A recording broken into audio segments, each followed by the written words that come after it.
I had no idea where would I fly. I would just fly. I'm a traveler. It's in my blood. I can't get rid of it. Literally, I think I was brought by the wind. Close your eyes and just imagine.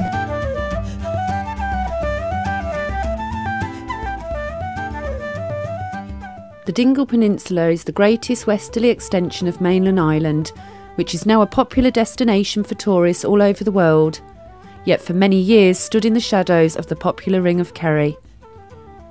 The landscape is wild and beautiful, filled with green hills, small harbours, little bays and rough cliffs, often being beaten by the wild Atlantic Ocean.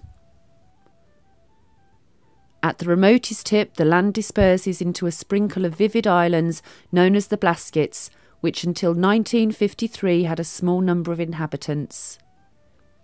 The peninsula was once remote from any influence of the modern world, which ensured the Irish language and traditions stayed strong in this area compared to other parts of Ireland. When driving through the town, out towards the remotest areas, you will see road signs, business names and signposts in Irish or with a mix of English and Irish. The preservation of the language, cultural, literary and archaeological heritage is extremely important to the local community and for the visitors to the peninsula. Maybe it's that living culture, deep-rooted and handed down through generations, that gives this area such a strong creative spirit. Maybe it's the simple natural vibe that lets you slow down and go with the flow.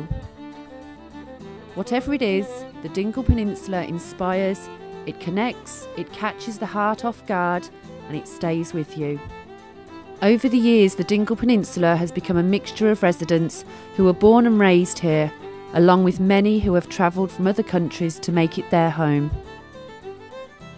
Through my own personal journey of moving into Ireland 15 years ago and my love for the Dingle Peninsula, I wanted to explore how people from different cultures integrate within the Dingle Peninsula community.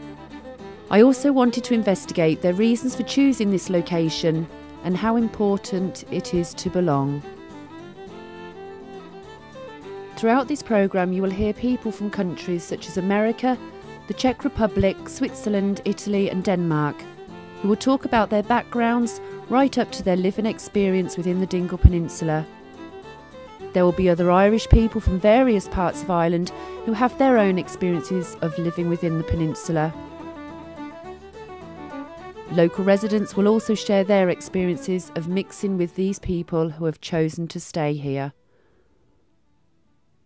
I woke up this morning, turned on the lights, stepped out, side of the dawn.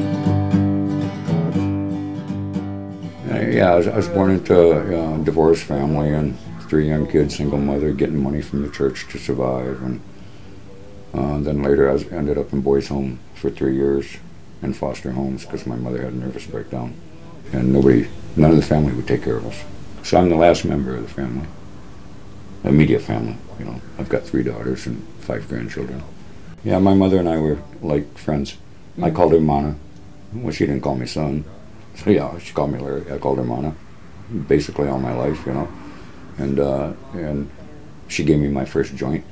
I was like 15 years old. We've done acid together, mescaline. And it was a hippie era, the hippie era in the late 60s, early 70s, you know. My mother moved a lot when I was young too, with all the jobs and shit, you know. So I think that kind of influenced my interest in travel, maybe. I just didn't feel part of family.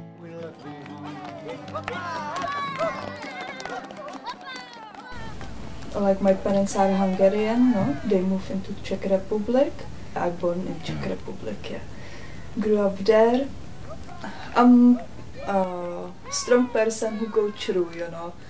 Even I had problems with my friends when I grew up. I had to fight too. I fight through school for 7 years or something. I had to fight with people. Sometimes they will say, hey Gypsy, come here, you know.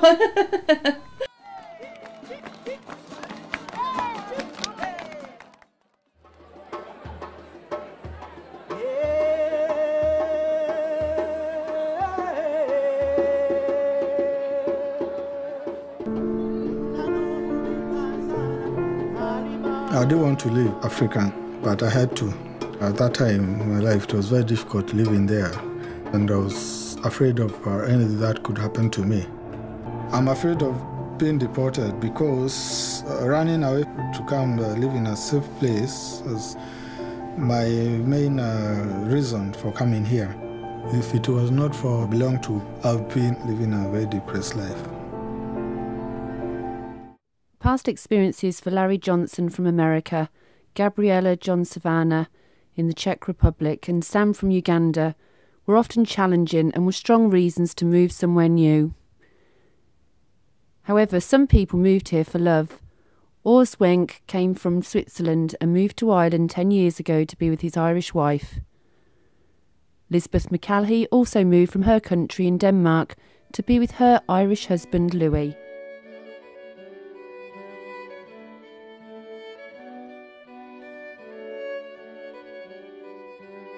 The eldest girl was 8 and our son was 5, and our daughter, the youngest daughter, was 3 when we moved down. Mm-hmm. So obviously, I had my hands full with childminding anyway, especially to begin with, because we had nowhere to live. We stayed first in a very small chalet, then in a house down in Ballyferta.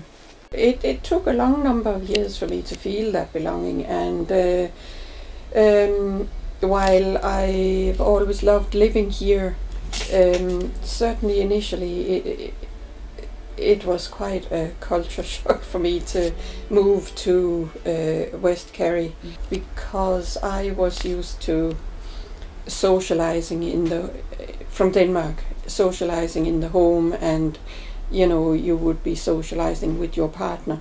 You had no family connections, and people were very nice and very kind, but also I felt that language barrier. I suppose because of coming from outside the English language sphere, you would be maybe more aware of the difference in cultures and the importance of culture. In Denmark we have a very strong sense of our own national culture, and I found an affinity with that feeling in the Gaeltacht. And learning the Irish language gave a kind of access to the Irish character. The more languages you learn, the more you tune into the fact that each language is an expression of a whole culture. I'm from Switzerland, and I'm living here now in Ireland for 10 years, a little bit more than 10 years. How I ended up was through a 1-week holiday that was extended through meeting my now wife. For me it was easier to stay in Switzerland. I had a steady job, I had a very good social life with lots of friends, everything established. I knew fairly soon that her heart wasn't fully in it, but she hung tough and tried her very best. But ultimately it just did not work out, and she told me that she would have to go back.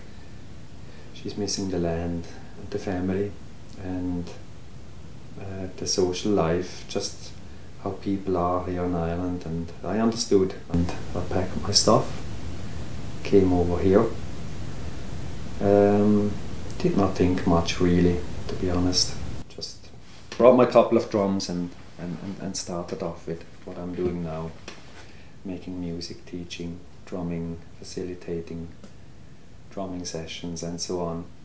With living over in Switzerland in the country, and then again living here in the country, and of course meeting farmers or just people, country people, that's no issue for me. It's maybe for some people, maybe they come from a city, they might be different, but for me, I'm used to the simple people, and like I say, to